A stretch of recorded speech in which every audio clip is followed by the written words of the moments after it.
استنى، هو ده دورك ولا أخد دور حد تاني؟ ايه ده؟ هو في ايه؟ ده دوري والله.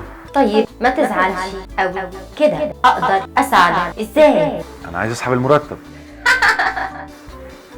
اللي يضحك في كده يعني؟ مفيش مشكلة ولا حاجة، بس كله عايز يسحب، مفيش حد جاي يعمل إيداع. يا ستي، من ده الطبيعي، احنا في اول الشهر وكلنا عندنا التزامات. اللي مش طبيعي إنه السحب بقى طول الشهر مش في بدايته بس. بقول لك ايه، ما تدخلنيش في مشاكلك، انا عايز اسحب فلوس وامشي. حاضر يا عم، اكتب المبلغ وانا هحاول اخرجهولك، عشان بيني وبينك كده المكنه ساعات مش بتخرج البطاقات. نعم؟